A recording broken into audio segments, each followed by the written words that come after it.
Yeah, I know, but we're coming. Video after video going viral on social of federal agents making arrests across the country. He's an asylum seeker. Many are masked, their identities concealed. The tactic, part of the effort to carry out the Trump administration's deportation agenda, becoming a flashpoint, with critics decrying the mask as a move toward authoritarianism. Donald Trump's modern-day Gestapo is scooping folks up off the streets. They're in unmarked vans wearing masks, being shipped off to foreign torture dungeons. And supporters rushing to shield agents' identities from public view and viral videos. Agents who wear a mask protect themselves and their families. So is it new for agents to conceal their identities in this way while making arrests? Two former senior ICE officials telling NBC News wearing masks to arrest immigrants is unprecedented, especially when agents are not arresting violent criminals. And it's not just online outrage. Groups ranging from the New York Bar Association to the Cato Institute sounding the alarm over the practice. One Democrat in the blue state of California, the epicenter of the immigration debate right now, trying to change it. Well, we have a really bad situation happening now in California. State Senator Scott Wiener introducing a bill aiming to ban law enforcement from hiding their faces when on duty. We see people who we think are ICE agents basically wearing masks that are almost like ski masks, like the kind of masks you would expect someone to wear when they're robbing a liquor store.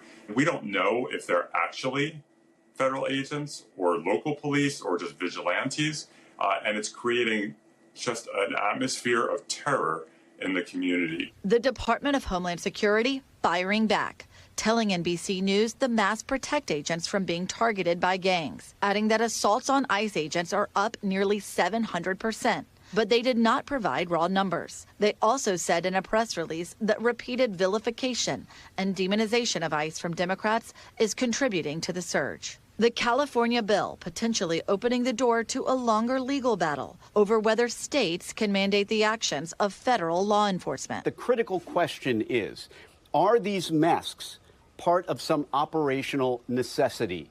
If they are, if it's part of the ICE agent's mission, then there's virtually no way the states would be able to regulate it. Perhaps a risky bet that could backfire on Democrats. The Trump administration may want to see that case go up to the Supreme Court if they expect a favorable decision. Democrats in the House and Senate also putting forward separate bills, trying to get immigration officers to not wear masks and display clear identification with a new federal law.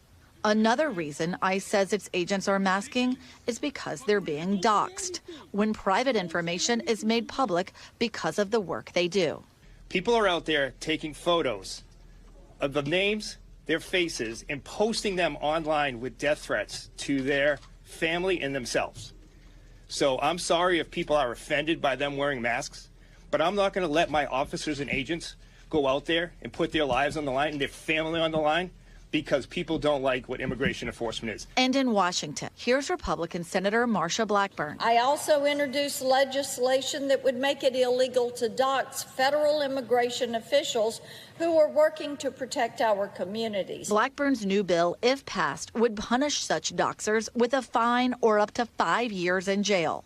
The act of publishing somebody's personal information without their consent is not necessarily illegal, but one can lose their First Amendment protections if the intent is to threaten, harm, or harass. And a number of states have enacted anti-doxing laws already. An even more challenging free speech issue, masked protesters, often seen as the flip side of masked agents. President Trump calling for masks to be banned at protests just last month. The effort, not new to a post-COVID world.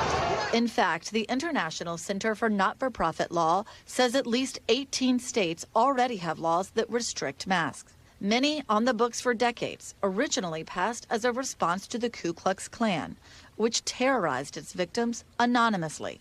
But such laws, rarely enforced, haven't been directly addressed by the Supreme Court. If states prohibit... Okay, so this is my take on this subject. I know the agent wearing masks is controversial, but here's my take. The first thing is that is for the agent's safety, their own safety. In the context where we are right now, they can be doxing their family traits, and their own safety. So they have to do that in order to protect themselves and protect their identity. The next reason that I see also is the nature of their operation. Sometimes they come unexpected.